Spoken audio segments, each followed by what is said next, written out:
Hey, what's up guys? In this video, we're going to be taking a look at the best windshield mount radar detectors available, including the Uniden R7, the Valentine 1 Gen 2, and the Escort Redline 360C.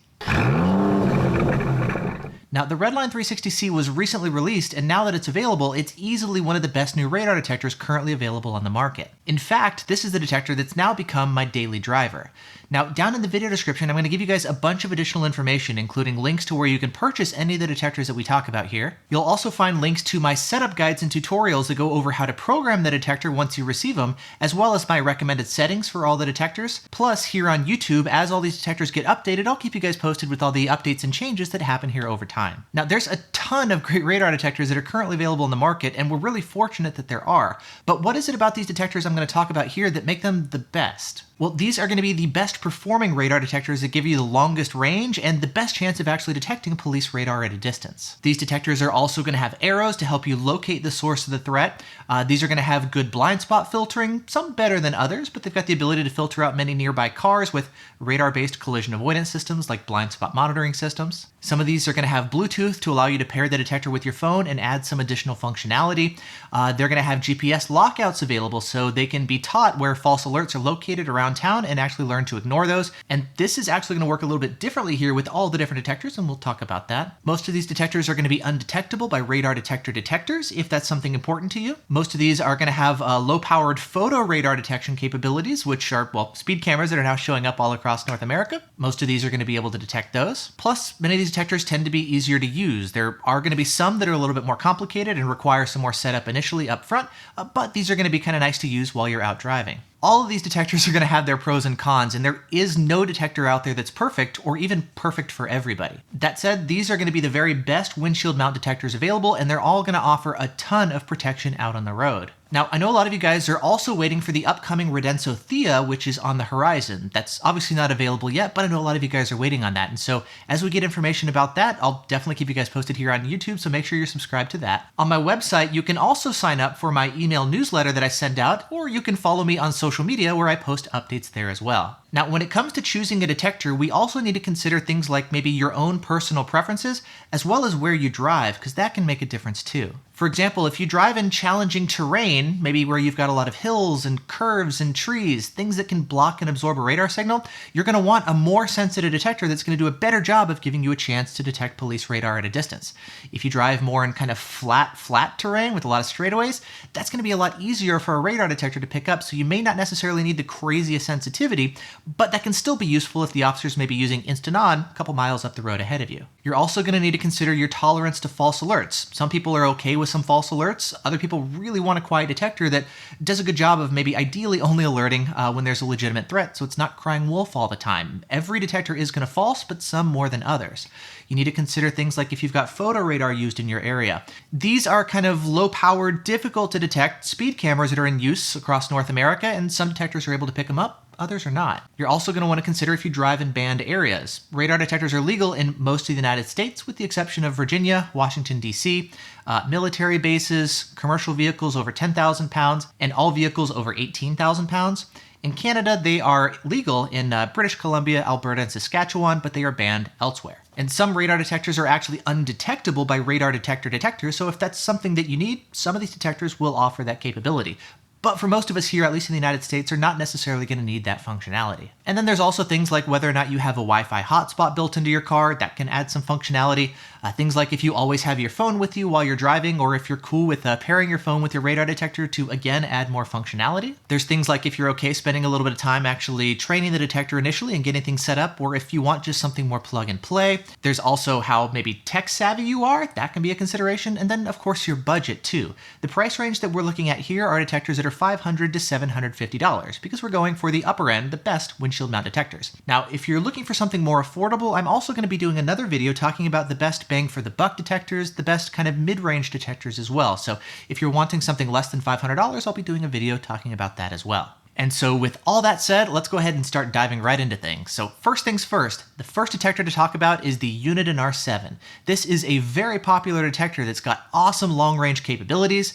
It's got arrows built in, of course. Plus, it's kind of got everything that you need built right into the detector, so you don't have to worry about adding a phone and a bunch of extra stuff. It just kind of does everything all by itself. And for that reason, this is kind of the go-to long-range radar detector with everything built in at the $500 price point. The R7 has GPS built in, and you can teach it where stationary false alerts are located at shopping centers with door openers or speed signs on the side of the road. You double press the mute button when you pass those false alerts, and it teaches the detector this is a false alert so it doesn't alert you there in the future. Now that said, good news. Auto lockouts are finally going to be coming to the R7.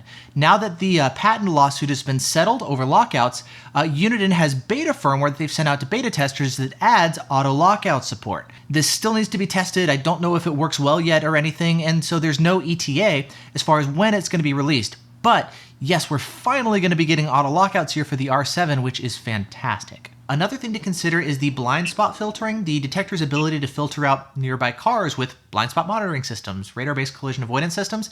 This is going to be a little bit lacking here on the R7. I think it's actually one of the biggest weaknesses of the detector.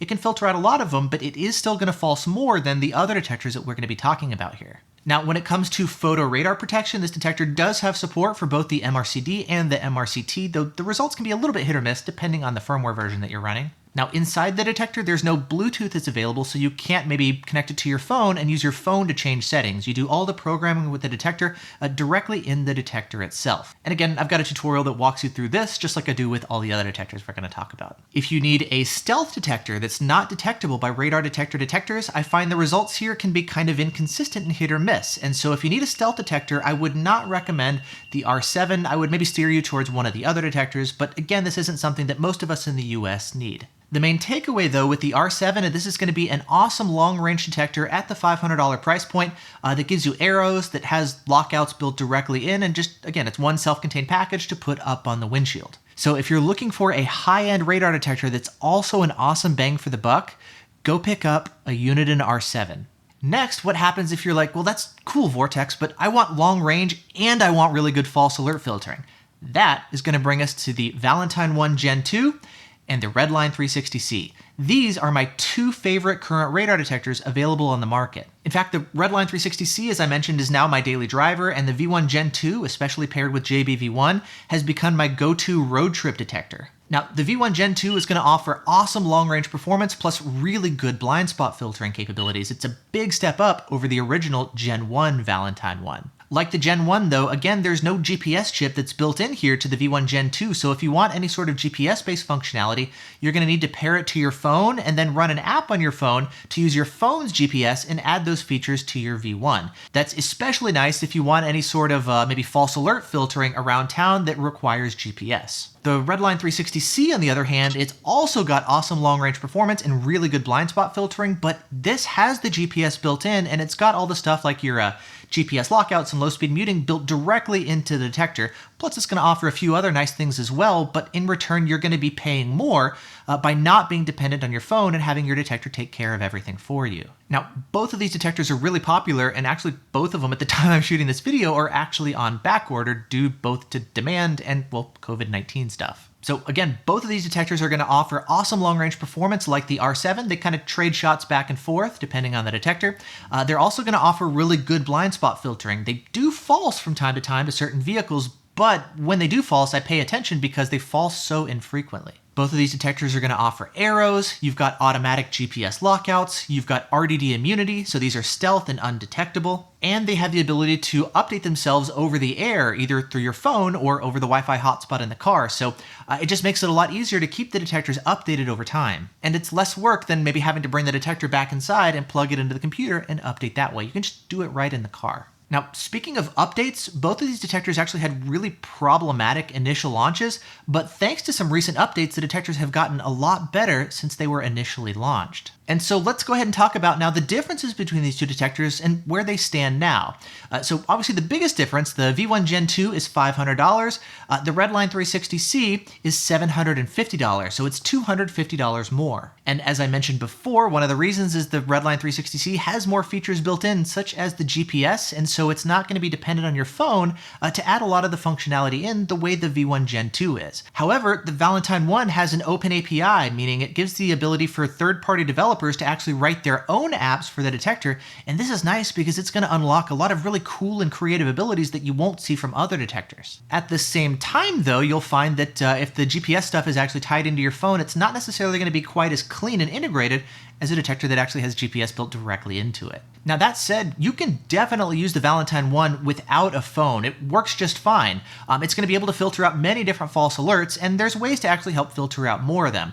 Valentine actually sells Savvy, for example, which is an accessory that plugs into your car's OBD2 port, and using that, it's able to tell your vehicle's speed and give you low-speed muting without requiring GPS. This can be nice just to help maybe keep the detector quiet in shopping center parking lots where it would otherwise be alerting. This is a really nice $69 add-on that's available for the V1, but I find that it's not always going to be all you need. Like, for example, it's going to give you low-speed muting, but let's say for speed signs around town, I don't always want to have to slow down to the low-speed muting threshold in Savvy in order to get my detector to mute. Additionally, I find that I can pick up some of those speed signs when I'm driving past them on the highway, and when that happens, I'm going to have to go and manually mute the detector every time, or maybe I'm passing a shopping center next to the highway.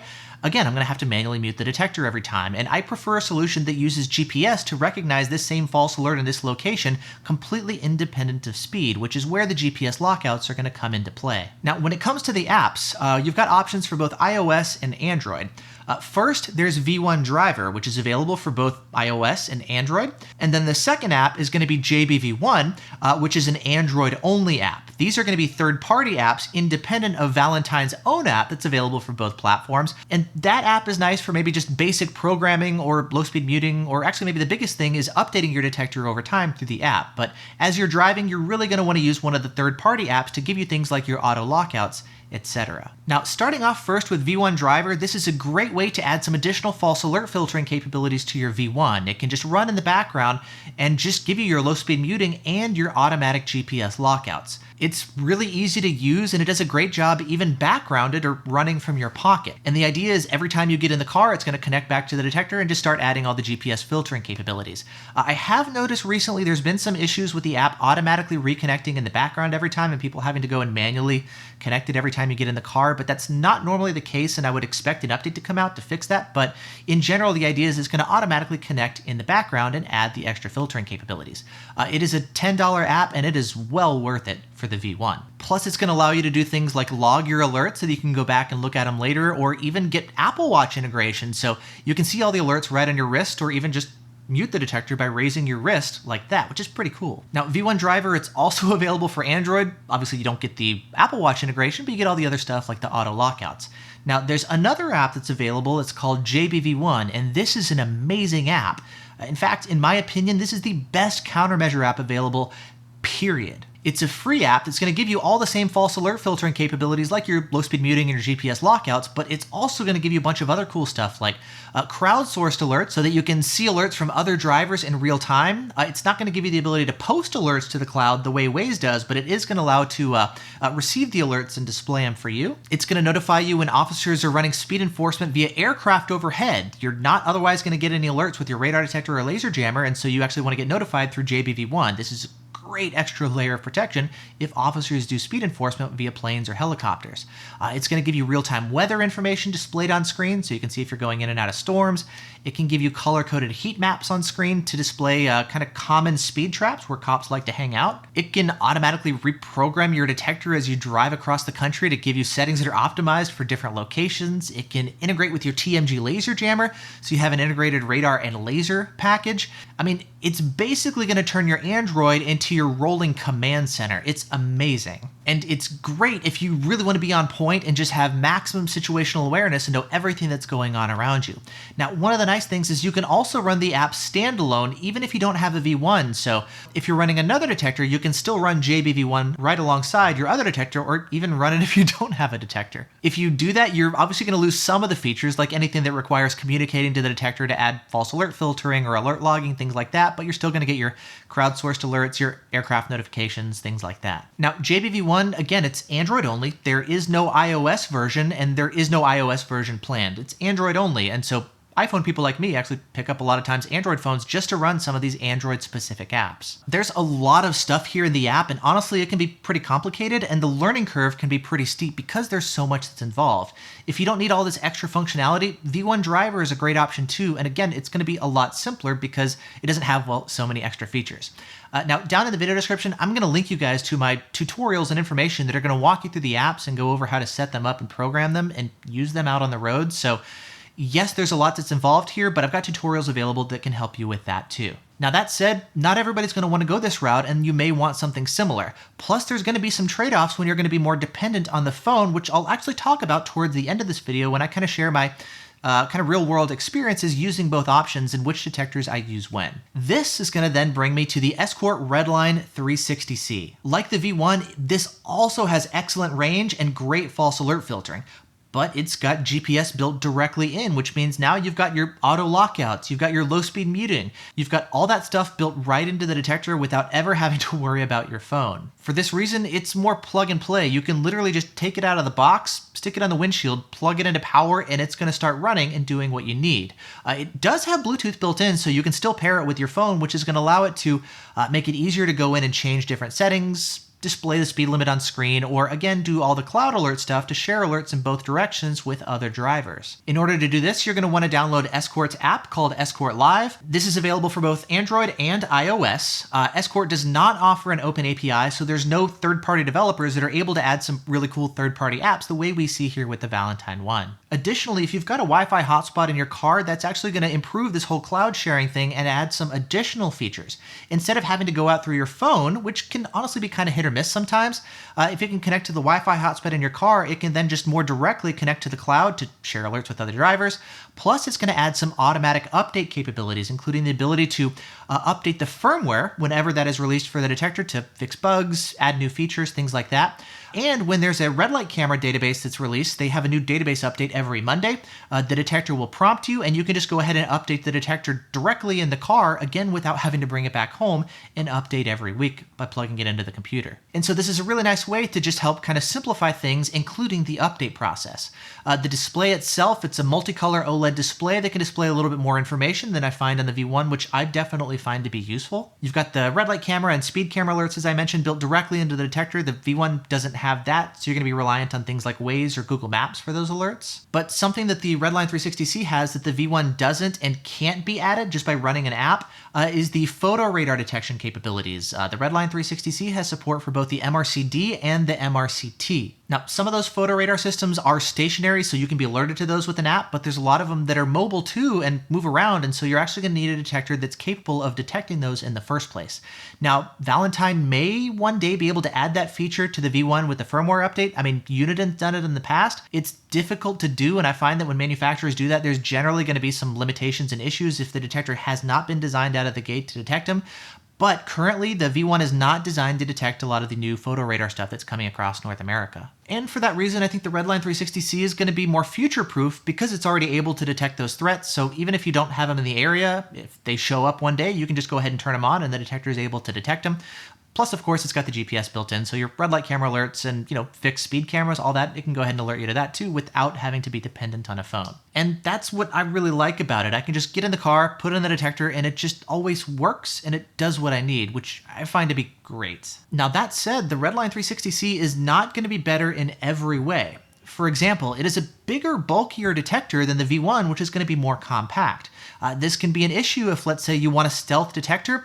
They're both undetectable by radar detector detectors, but the Redline 360 is bigger and the mount is bigger, so it's going to be more obvious to officers looking into your car. Even if you're not concerned about that, it may not fit in some places, like in my car, it doesn't quite fit properly above the rear view mirror. For example, the detector does fit up there, but once it's in place, I'm not able to easily remove the detector. I can try popping it off the Easy Mag mount, but it won't come off the mount, and so if I want to take the detector out of the car, I have to remove the entire thing, mount and all. Fortunately though, to make things easier, I can take the Redline 360C and pop it on the blend mount instead underneath my rearview mirror, and when I do that, this makes it much easier to take the detector on and off as needed. Now the V1 Gen 2 on the other hand, because it's so much smaller and more compact, this detector fits in really nicely above my rearview mirror, no problem at all. The Redline 360C has an ambient light sensor, and if you set the display brightness level to automatic, it's going to get brighter in the daytime but dimmer at night, but a lot of times in the daytime it doesn't get bright enough. And so you may need to manually go in and change the display brightness to maximum to make sure that it's sufficiently bright in the daytime and then manually adjust it back down at night. The Redline 360C can display the current speed limit of the road that you're on. It usually does a pretty good job accuracy-wise, but it's not going to be available on every road, especially some smaller roads, and sometimes Escort servers do have issues and it's not able to display for any road. So something to keep in mind, it does have the feature when you're connected to the cloud, but it's not always going to work for every road. Additionally, when it comes to Ka-band reactivity, we find the V1 Gen 2 is going to be more responsive. With the Redline 360C, it's going to be slower when it comes to maybe detecting quick trigger, and you're going to be more dependent on something like band segmentation, maybe segmenting 258 for better responsiveness. It's going to be more dependent on band segmentation to really help speed up the detector. But either way, the V1 Gen 2 is still going to be faster than even a segged Redline 360C. When it comes to K-band though, both detectors are pretty slow. The Redline 360C is a hair faster. The R7 is actually faster at quick trigger than both. That might actually be part of why the V1 and the Redline 360C have better BSM filtering, maybe some of the delays. The R7 has better quick trigger reactivity, but the BSM filtering isn't quite as good. There's also things like the V1's ramp up. I know some people complain that it's a little bit sluggish and slow to ramp up to full tilt. I've also noticed that when it gets shot at point blank, with the radar gun, it doesn't alert at full tilt. It actually alerts weaker, and it takes a second to actually ramp up to full sensitivity. And I've actually seen this cause issues for a couple people in practice to where they've actually gotten tickets by instant on, and the detector kind of alerted weakly at first and didn't do a good job of communicating the fact that they were getting nailed by radar. And so they didn't really slam on the brakes properly. And to be fair, I don't know if a full tilt ramp up initially would have helped them avoid the ticket, but I have seen a couple people who've had issues with this, and it's something that I hope Valentine adjusts, is when you get hit with full tilt radar, it needs to just scream full tilt immediately in response.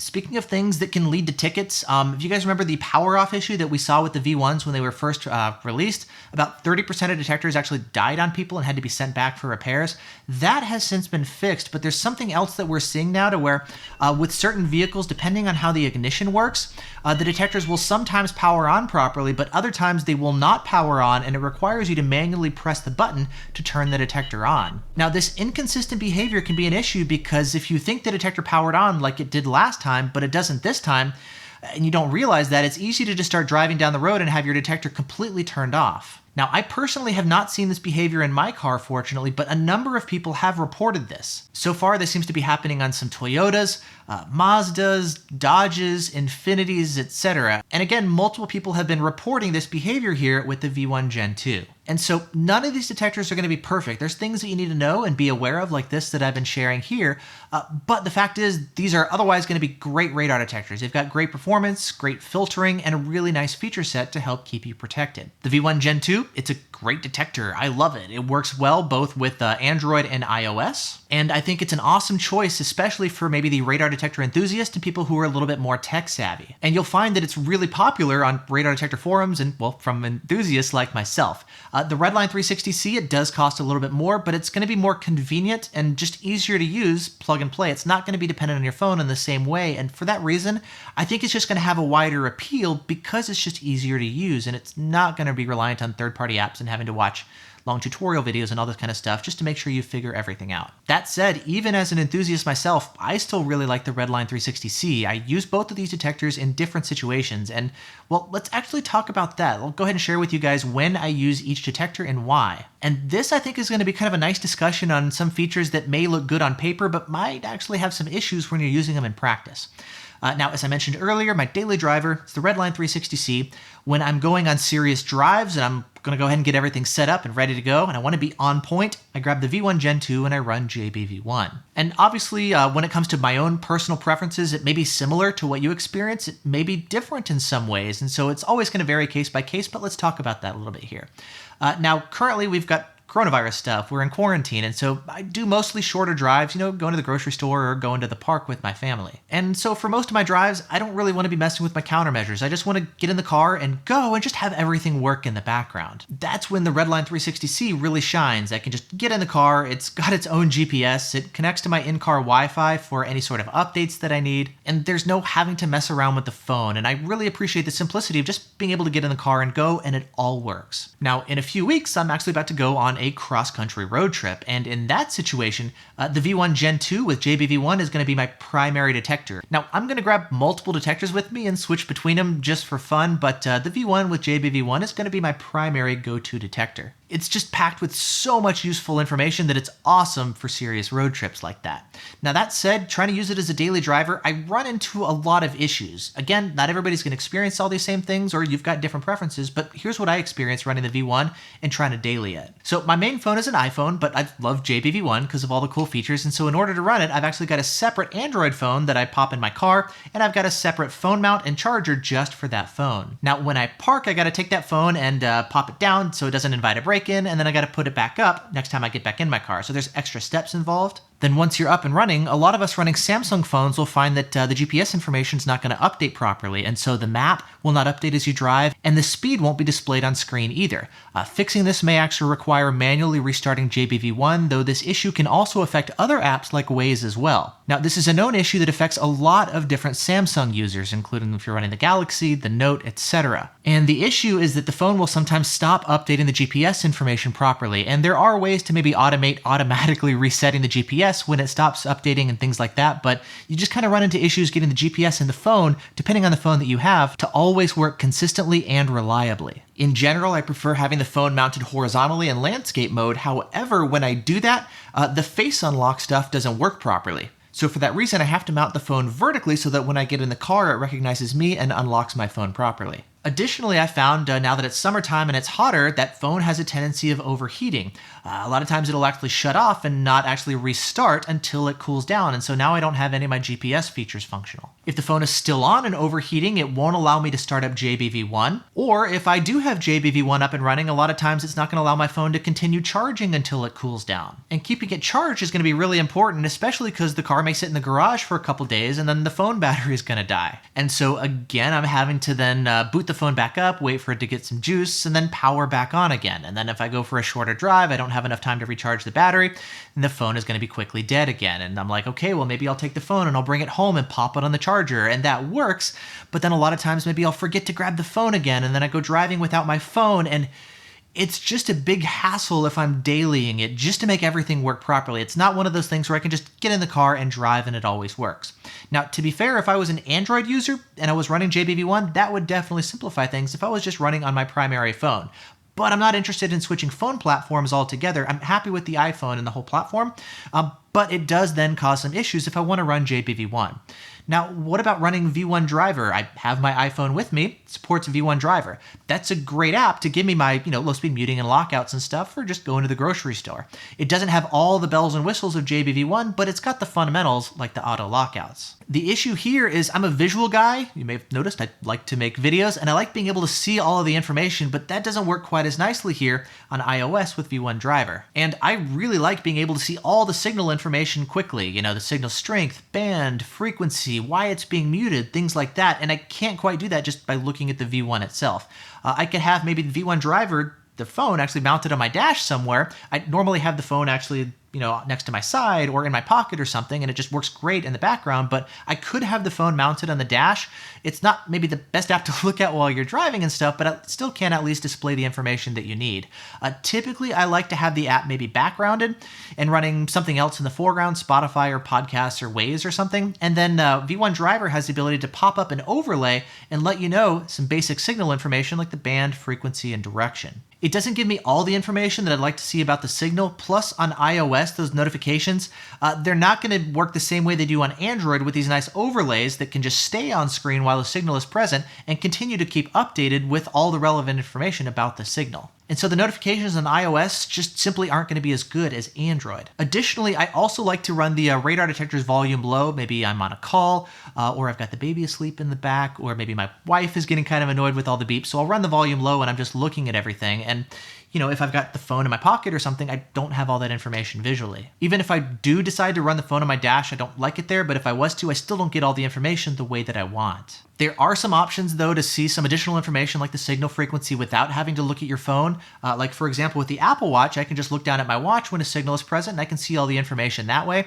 That's nice, but I don't like looking down at my watch while I'm driving. I found that doesn't actually work that well in practice. I'd rather really be focused on the road, and I want everything right in my line of sight. Now, to do that, there are some nice third-party displays that are being developed that can give you the signal information, including the frequency, but one of the limitations I found is if I have it mounted horizontally, I can't actually view it with polarized sunglasses. And so I keep just running into all these issues just trying to see all the signal information that I want. And again, it just kind of winds up being a hassle. I've been spending a lot of time trying to make the V1 work for me and tagging on all these different accessories and apps and stuff, but honestly, it's so much easier to just take the Redline 360, throw it in the windshield, and boom, it shows me all the stuff that I want. I've got all the signal information, the arrows, the frequency of the signal. I can tell if a signal is being muted due to low-speed muting, and it's a new signal that I need to pay attention to, or if it's just a locked-out signal, and I'm like, okay, it's being muted, but this isn't something that I need to pay attention to, something that I can't do from the V1 just looking at the display itself for the detector.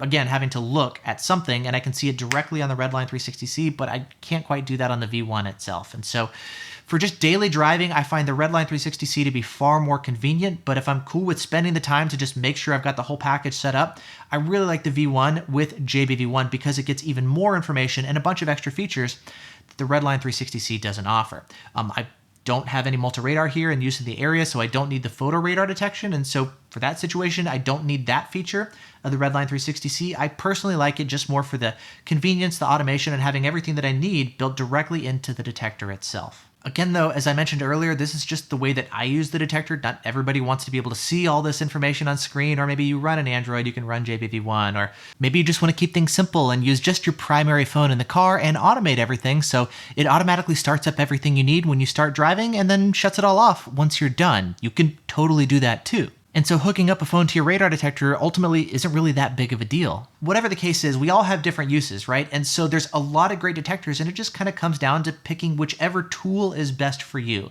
And hopefully this video helped you identify which detector is going to suit your particular needs and preferences best. When it comes down to it, all of the detectors that I talk about here, they're all going to be great choices. These are the best of the best currently available on the market. And if you want any of these detectors, down in the video description, I'm going to have links to where you can purchase all of them, as well as my setup guides and tutorials, and all that additional information will be down there as well. And so, yeah, hopefully this has all been helpful. If you guys have any additional questions, please feel free to ask down in the comment area below. Again, make sure you subscribe to my channel for continued updates for all these detectors and future videos. And that's it for now. Thanks so much for watching. Hope you're all doing well, and I'll see you in the next video.